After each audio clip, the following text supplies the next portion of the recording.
Bonjour et bienvenue. Aujourd'hui, on va décortiquer une étape vraiment cruciale de tout projet, d'après le guide PMB OCAR, bien sûr, la clôture. C'est une phase qui est, on va se le dire, souvent un peu négligée, voire bâclée. Et pourtant, c'est absolument essentiel si on veut vraiment capitaliser sur la valeur de tout le travail qui a été fait. Allez, voyons ensemble pourquoi c'est si important et surtout, comment bien s'y prendre. Alors, la question est simple. Est-ce qu'un projet est vraiment terminé juste parce que le travail est, entre guillemets, achevé? On pourrait être tenté de dire oui, évidemment. Les livrables sont là, l'équipe a fini sa mission. Mais est-ce que c'est vraiment la fin de l'histoire? En fait, cette question, elle vient bousculer une idée reçue assez tenace. Et pour un chef de projet qui se respecte, la réponse, elle est claire, nette et sans appel. C'est non. Et c'est précisément là que le bât blesse. Le truc, c'est que beaucoup de projets ne se terminent pas vraiment, ils s'arrêtent, tout simplement. Et cette nuance, elle change tout. Quand un projet s'arrête net, sans une clôture en bonne et due forme, eh bien c'est la porte ouverte à plein de problèmes. On se retrouve avec des questions en suspens, qui est responsable du livrable final, maintenant, et surtout, où sont passées toutes les connaissances accumulées. Toutes ces leçons, les bonnes comme les mauvaises, pouf, tout s'évapore. Résultat, c'est une perte sèche de valeur pour l'entreprise. C'est pour ça qu'il faut voir la clôture d'un autre œil. Ce n'est pas juste de la paperasse, une simple formalité administrative pour cocher une case. Non, il faut l'imaginer comme un passage de relais, un vrai transfert stratégique. C'est vraiment le moment clé où l'équipe projet passe le témoin, soit aux équipes qui vont faire vivre le produit au quotidien, soit au projet qui va suivre. Et un passage de relais bien exécuté, eh bien ça garantit que toute la dynamique, toute la valeur créée par le projet ne se perd pas et continue de porter ses fruits. Justement, le guide PMB OCAR met un cadre très clair là-dessus, avec un processus qui porte bien son nom. Clore le projet ou la phase. L'idée, elle est simple mais super importante. Il s'agit de finaliser toutes les activités, je dis bien toutes, sans aucune exception. Et ça vaut pour le projet dans son ensemble, mais aussi pour une phase spécifique ou même un contrat. C'est cette approche vraiment systématique qui permet de s'assurer que rien, absolument rien, n'est laissé de côté. Donc, on le voit bien, on est loin, très loin de la simple paperasse. La clôture a des objectifs bien précis, des objectifs clés. D'abord, bien sûr, il faut achever et clore le projet de manière formelle. Ensuite, il y a le transfert de propriété des livrables, c'est crucial. Il faut aussi archiver toutes les informations du projet de façon structurée. Et puis, et c'est peut-être le plus important, il faut recueillir les leçons apprises pour qu'elles servent plus tard. Et enfin, ça permet de libérer officiellement l'équipe pour qu'elle puisse passer à autre chose. Ok, mais concrètement, comment on fait? Pour y voir plus clair, on peut décomposer tout ça en 3 grandes étapes assez logiques.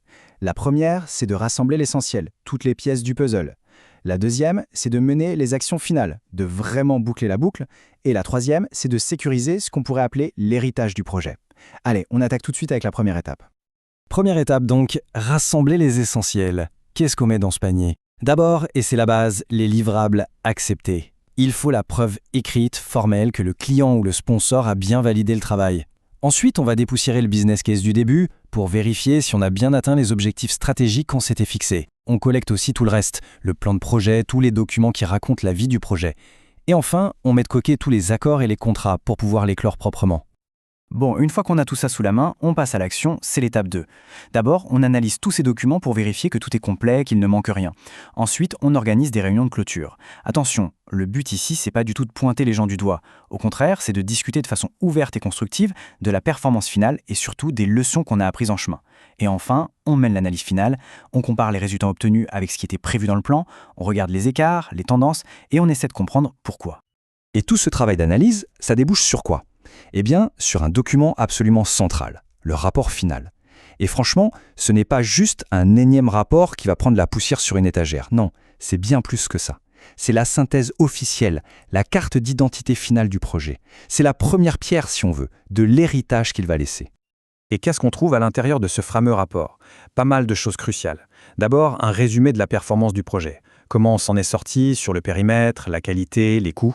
Ensuite, le rapport confirme noir sur blanc que le résultat obtenu répond bien aux besoins de l'entreprise, au business case de départ. Et enfin, et c'est super important, il y a un résumé des risques et des problèmes majeurs qu'on a rencontrés et comment on a réussi à les gérer. Le rapport final, c'est super important, on est d'accord, mais le vrai trésor, la véritable pépite de la clôture, elle est ailleurs. Le but ultime, c'est de réussir à transformer l'expérience unique d'un projet en une connaissance qui va rester, une connaissance durable pour toute l'organisation. C'est vraiment à ce moment-là que la clôture arrête d'être une dépense et devient un véritable investissement pour le futur. Et ce transfert de connaissances, comment il se matérialise? Eh bien, ça passe par la mise à jour de ce que le PMBOK OCAR appelle un peu pompeusement les actifs organisationnels. En gros, ça veut dire qu'on archive les versions finales de tous les documents, on produit la paperasse officielle de clôture, mais le plus précieux, le cœur du réacteur de cet héritage, c'est l'archive des retours d'expérience. D'ailleurs, il y a une phrase dans le standard qui résume ça à la perfection. Les retours d'expérience et les connaissances acquises tout au long du projet sont transférés dans l'archive des retours d'expérience pour utilisation par les projets futurs. Voilà, tout est dit. Le but, c'est pas de documenter pour se faire plaisir, c'est de créer une base de connaissances vivante, un outil que les prochaines équipes pourront utiliser.